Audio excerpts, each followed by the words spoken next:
In the heart of a quiet town stood a salon with a painted sign, Sisi Flora Beauty Palace. Everyone called her Sisi. She kept her sleeves long and her smiles practiced. She kept the house tidy, the mirrors spotless, and she never seemed to age. People came for her hands. Her plaits were perfect, her weaves lasted, and after a visit, you looked like a photograph someone had retouched by hand. No one asked too many questions. No one asked what moved under her sleeves. Rumors began as rumors do. A child swore she had seen fingers walking even when Sisi's arms were folded. An old woman swore she heard plaiting beneath the floorboards. Then the differences showed plainly. Clients left the salon looking lighter and brighter, and they left with small, dangerous gaps inside them. A woman forgot her wedding day. A man forgot the name of the town's old hymn. A child forgot the sound of her mother's voice. Each of them smiled and said they felt better. Sisi's beauty had a price. For every braid she finished, one of the many hands stitched something away. Youth, a laugh, a memory, something that belonged in a life. The hands did not belong to her in the ordinary sense. Some were pale and delicate, sewn into the hems of her sleeves, twitching and plaiting with a will of their own. Others hung from hooks in the back room on cloth mounts and moved like clockwork. They worked at all hours, never tiring, always weaving. Behind the salon, past the tidy chairs and the shelf of bottles, was a hatch in the floor. When the hatch was lifted, a ladder led down into a room of braids and jars. Long ropes of hair hung from beams, threaded through trinkets and small objects. A thimble, a child's bead, a torn corner of a letter. Glass jars lined the walls, each sealed tight and labeled in a patient hand. Inside them were the soft things that make a person whole. Bits of laughter condensed into smooth stones, fragments of songs pressed thin as paper, names folded and tucked like notes. Sisi tended those jars like a keeper of relics. She called them favors. She called the trades relief. People who had lost the aching edges of grief, widows who could no longer feel the raw scrape of memory, praised Sisi as a savior. She offered what everyone wanted most, release from the slow drag of sorrow, the neat erasure of what hurts. They signed, sometimes with tears, sometimes with shaking hands, sometimes without thinking past the immediate comfort. Some signatures were legible, some were scrawls, some names were not there at all. A ledger sat under Sisi's bench. The pages were ruled and patient. Beside each name was a note. One laugh taken, child's first word withheld, voice archived, a favorite song loaned and not returned. The ledger recorded bargains in small, honest script. For some, consent had been given.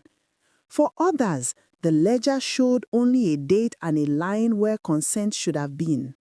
Some entries had been overwritten, rubbed out, rewritten.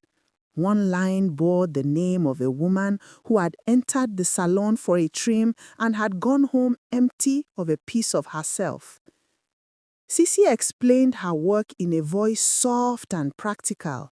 She told callers she offered release.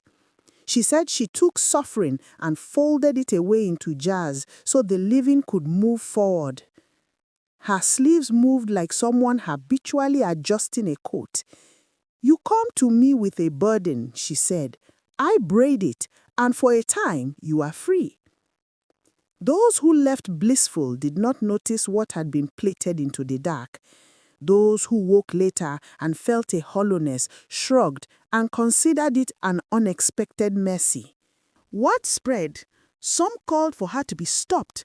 Others, who had been saved by her hands, guarded her like someone protecting a remedy that must be hidden to remain effective. The town grew divided around one strange truth.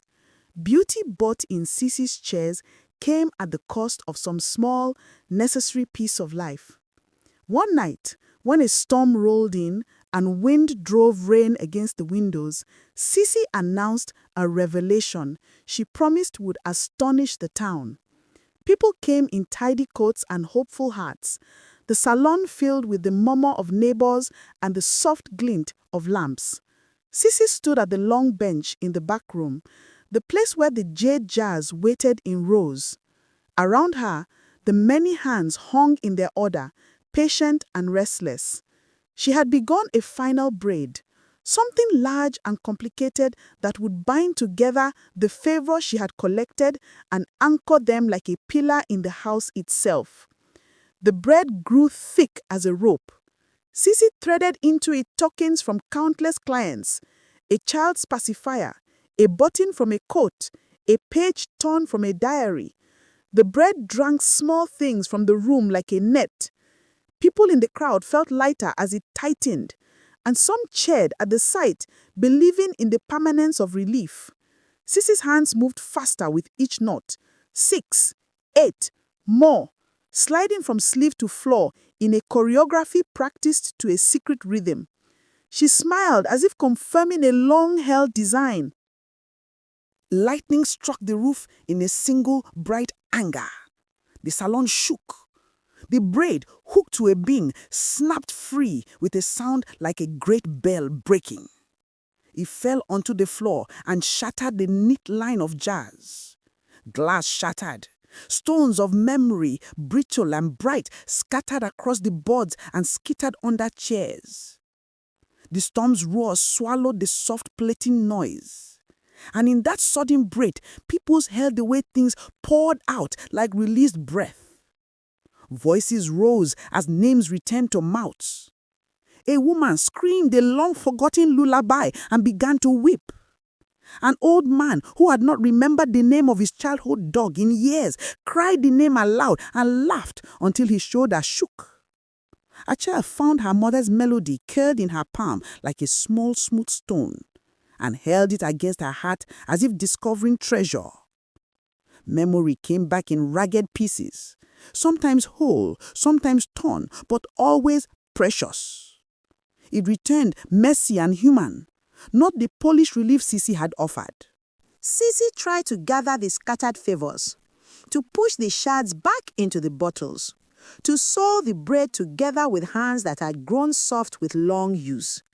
The hands clung to the rope and to her sleeves, fumbling and grasping. For a moment, she moved with a frenzy equal parts terror and exasperation. The town saw how the bargains had been made, not always with clear consent, not always with full understanding. They saw the faces of people who had traded what they could not live without for a smoother grief. A clean and fierce anger rose in the crowd. They did not immediately know how to respond. Anger at the deception, grief for the things that could not be returned, fear of the power they had allowed. Someone set the bench alight to stop the braid from ever being finished again. Flames licked the wood and caught the hanging braids. Smoke rolled in thick waves. The heat sent the remaining hands twitching and cracking. People coughed and threw the black, the pried jars from the shelves, finding inside both the bright and the broken pieces of lives. When the fire had burned its worst, the salon was a ruined husk. The bent charred and split. The jars were melted at the edges or emptied onto the floor. Some favors lay whole and were taken up again by the people who had missed them. Some had become ash and could not be restored. The ledger, once neat, burned at the corners, its honest rose blurred. Sissy Flora was not found among the living in the ruins. Some said she vanished into the smoke. Others said she fled in the confusion, taking a few of the remaining hands with her. In the mornings after, neighbors walked the street and listened for the sound of plaiting and found only the ordinary sounds of a town recovering. People spoke differently about beauty.